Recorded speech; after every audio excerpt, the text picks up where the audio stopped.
É engraçado, porque sempre que eu trago algum problema pra você, a primeira coisa que você fala é: "Você vai manter este colaborador?" E, tipo, é uma coisa que não por exemplo, que eu falo por mim, eu sou uma pessoa emocionalmente apegada às pessoas. E eu não deveria, eu sei, mas eu sou. Eh, tipo, eu tenho certeza que tem muitas pessoas que têm essa dificuldade também, tipo, de virar a chave do tipo, pra falar assim: "Cara, pessoas são pessoas, negócios são negócios, né?" Como que faz isso? Separar emocional do profissional. Não dá pra separar. Nós somos um profissional, você é SA, né? E a minha pergunta pra Ju é pra provocar o seguinte pensamento, ó. Entre a decisão tomada e a decisão comunicada, esse meio de caminho aqui se chama sofrimento.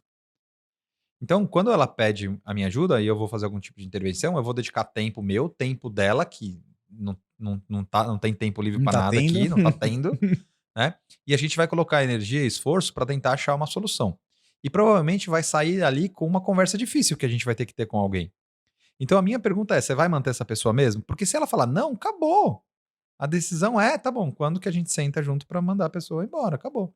Mas não é simples, eu sei que não é simples assim, mas é que entre a decisão tomada e a decisão comunicada, esse meio de campo se chama sofrimento. Nosso papel de líder é diminuir o sofrimento das pessoas.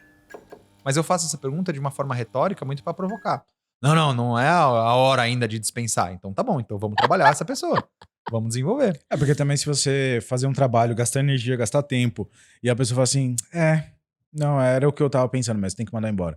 Aí fala, então por que fez todo esse trabalho, todo Exato. esse desgaste aqui emocional com todo mundo pra chegar no final e já era uma decisão que você já tinha tomado, né? Mas é que, por exemplo, você sabe, tipo, eu sou uma pessoa que eu tento, porque eu me coloco no lugar das outras pessoas, então eu tento ao máximo. Mas é ótimo isso, não é ruim, assim. Eu deveria ser menos apegado emocionalmente. Não sei, não sei. Talvez estão com você há tanto tempo porque você é apegado emocionalmente, porque você gosta de tratá-los como ser humano e não só como carregador de caixa, de piano ali. Mas o problema é que a gente vem pra parte sua que não quis fazer o negócio, aí as pessoas acabam. Isso não é só comigo, eu converso com muitas pessoas, principalmente do digital, que tem essa dificuldade. Tipo, você trata o colaborador com carinho, você trata ele como uma pessoa real e ele acaba chegando num ponto em que ele se acha insubstituível É, e que simplesmente, tipo, ele faz o que ele quer da vida dele. E aí você perde o controle. perde, perde. E você fica na mão de outras pessoas. Mas esse é um processo que falta o alinhamento inicial, né? Alinhar é preciso. É, é, Porque, principalmente em termos de escopo do trabalho e de como a pessoa vai ser avaliada no final do ciclo, tem que ter claro para ela. Então, por exemplo, a gente vai sentar cada mês, a gente vai sentar cada trimestre, a gente vai olhar para que tipo de métrica, é qualidade ou é quantidade? Quais são os indicadores que a gente vai te avaliar no final desse ciclo? Então, você provavelmente tem gente no seu time que faz coisas diferentes, são funções diferentes. Então, não dá para tratar todo mundo com a mesma régua em termos de entrega técnica. Mas dá pra colocar todo mundo na mesma régua em termos de comportamento esperado e não tolerado. E eu quero insistir nesse ponto. Às vezes, a gente cria regra que não existe. As pessoas elas vão criando regras na cabeça delas de acordo com a experiência que ela teve anteriormente de relacionamentos ou trabalhos anteriores. Então, se a gente não deixa claro o que a gente espera da pessoa, a pessoa começa a usar a própria régua dela. E aí, uma coisa que eu aprendi, Ju, falando de liderança, é que o bom senso é cultural. O bom senso é cultural. Então, assim, é óbvio que ela não poderia fazer isso. Não sei. Onde que ela aprendeu que não poderia fazer isso, né? O bom senso é cultural. E O óbvio não existe. Não. já aproveitando essa questão, quais são sei lá, as coisas mais comuns que as pessoas costumam fazer assim, que prejudica o líder ou o líder mesmo não toma, tipo, algo que sempre você vê em todos esses anos que você passou, que sempre acontece ali no meio entre líder e liderado ali. Você tá querendo dizer atitudes do líder. Dos dois. Dos Né? dois lados, eu quero. Porque assim, eu acho que a gente tá falando aqui com pessoas que tanto tem um líder, quanto as pessoas que vão ser líder também. Então eu acho que é legal a gente trazer esse lado um pouco do o que as pessoas costumam errar de um lado e o que costumam errar do outro também. Vamos falar do ponto de vista do liderado, tá? De quem tá lá trabalhando na entrega técnica. Em geral acontece isso, né? E tá olhando sempre pro cara lá de cima, né? É, a gente olha sempre pedindo empatia, né? Eu tô aprendendo essa tarefa agora, esse projeto é novo, esse sistema é novo, me dá um tempinho aqui, deixa eu aprender. Então, em geral, o liderado ele olha para cima e pede empatia, né? Pede mais tempo, pede mais prazo, pede aumento. Mas a gente esquece de oferecer empatia pro cara lá de cima também, porque a pessoa pode ser que esteja na primeira função dela de liderança e é difícil também ela aprender isso. Se o liderado entende que ele está sendo pressionado por resultado, você imagina o coordenador dele sendo pressionado por um diretor ou por um gerente. A reunião não é mais tranquila, provavelmente é mais pesada. Então a gente pede empatia e esquece de oferecer empatia. Vamos aterrissar isso de uma forma mais concreta, né? A gente precisa entender o papel. Tanto o líder quanto o liderado precisa ter clareza dos papéis de cada um ali. Então, o que, que acontece agora olhando para o líder, né? Quando ele é promovido pela primeira vez? Como ele não tem clareza do papel dele, ele ainda continua concorrendo com o time. Então, eu vou mostrar que eu sei fazer melhor. Eu vou mostrar que eu fui promovido porque eu sou melhor do que você. Eu vou mostrar que eu faço uma planilha mais rápido, que eu faço um PPT mais bonito, que eu vendo mais para o cliente que entra na loja.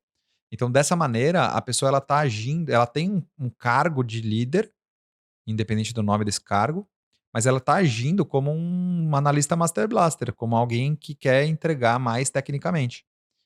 E aí, quando faz isso, o time começa a perceber que ela está querendo mostrar serviço e começa a fazer 10 perguntas técnicas para ver se tem resposta correta.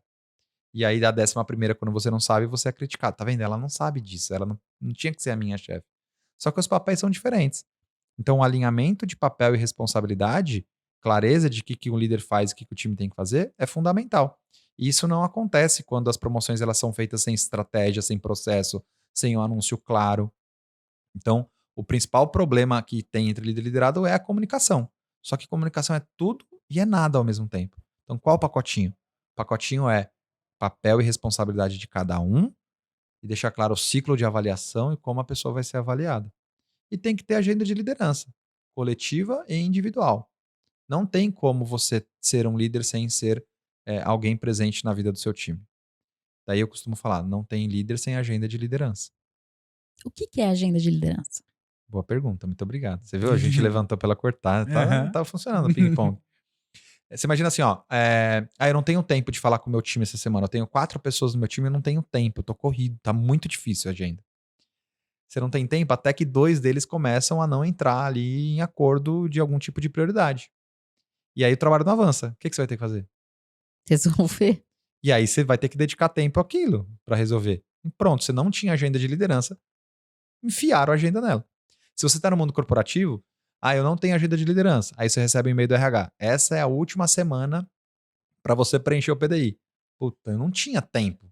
Agora eu vou ter que inventar tempo, ainda que Isso seja é de sempre noite. aos 45 que é Sempre. resolvido isso. Cara. Porque não é valor, não tá na agenda do líder. E esse é o grande erro, né? E aí você começa a se tornar um líder punitivo. Não tenho tempo para falar com os 4. Aí um cliente liga e fala assim: cara, olha, tô decepcionado. Fui na sua loja ontem, ou tentei comprar o seu curso online, o suporte foi horrível. Aí você fala: puta, eu não tenho tempo, mas eu vou ter que falar com a menina do suporte. Então, veja, quando você não tem uma agenda fixa de liderança, alguém vai fazer essa agenda para você. Isso poderia ter sido sanado, sei lá, numa reunião sexta-feira à noite, sábado de manhã, Sexta-feira à segunda-feira. noite. Não sei o seu horário, né? Uhum. Domingo de noite, por que não, né? Fantástico, Ou gente. não. Fantástico. Você tem que ter um bloquinho ali, né? Coletivos e individuais. Os coletivos, a minha sugestão é semanal. E os individuais, eu não posso dizer qual é a minha sugestão, porque depende do nível de maturidade da pessoa na função. Eu tenho 2 pessoas que fazem suporte no meu time. Uma delas está há 1 ano dando suporte naquele produto. Outra delas tem 1 mês dando suporte no mesmo produto. Se eu falar com as duas uma vez por mês, uma vai achar que é muito, a outra vai achar que é pouco. Então, o one-on-one, que é a reunião individual, ela tem que acontecer de acordo com o nível de maturidade que a pessoa tem na função. Faz sentido? Sim. Faz. E você acha válido começar a esticar o tempo conforme vai passando, vai tendo essa maturidade? Ou chega num determinado ponto que você não pode esticar mais a agenda? Por exemplo, começamos, como ela tá recente 1 mês, eu tenho que fazer toda semana com essa pessoa. Vai ganhando o nível de maturidade, eu vou começando a fazer a cada 15 dias, a cada 30 dias. Existe um tempo assim, cara, não pode passar desse tempo aqui, independente da maturidade que existe, ou depende muito de empresa? Perfeito. Perfeito. Aqui a gente está falando então de maturidade técnica, então é natural que a gente vai espaçando mais o tempo mesmo. Porque chega um momento que cada semana não tem avanço, não é necessário. Então a gente entende que vai chegar um momento que o ideal vai ser a cada mês. Mas aí a gente já está falando não só do direcionamento técnico, e sim do apoio emocional. Porque o direcionamento técnico, a gente pode terceirizar a transferência de know-how. Então, de repente, aquelas 2 meninas, você pega aquela que tem mais experiência e fala assim, ó, eu conversei com ela essa semana e tá faltando para ela entendimento desse módulo aqui, ou como que a gente faz esse approach com o cliente. Ensina ela. Então, você bota as 2 pessoas ali, uma para ensinar a outra, tecnicamente falando, né? Então, você vai espaçando a sua reunião técnica com ela, porque ela vai aprendendo, ela vai fazendo o próprio curso, ela vai fazendo um curso fora. Agora, o apoio emocional você não pode delegar. O que é o apoio emocional? Será que ela tá bem? Será que ela quer continuar aqui? Será que ela tá procurando outro emprego? Será que ela deixou de me atender de forma exclusiva e passou a dividir minha agenda com outro? Quando você não faz isso, você normalmente vai ser surpreendido com uma notícia. Posso falar com você? Posso. Então, tô saindo. Sério, que pena. Até quando você fica? Não, então, você não tá entendendo. Eu já Já não tô, saí. na verdade. Eu só não Eu te já contei. saí faz 2 Só meses. estou te comunicando. Então, tudo isso para dizer que, na minha cabeça, 1 mês é um tempo máximo para você fazer o acolhimento do emocional. Agora, os coletivos técnicos, na minha cabeça, tem que ser semanal. Coletivos técnicos. Não necessariamente o dono do negócio, mas o coordenador do time tem que fazer semanal. Por quê? Porque daí é bater bumbo de projeto. Então, aqui a gente está separando reunião técnica de reunião de apoio emocional. As reuniões técnicas, elas são coletivas, de apoio emocional, elas são individuais. Então, o emocional, 1 mês, mais ou menos. Falar de vida, de carreira, de filhos, Da vida. da vida.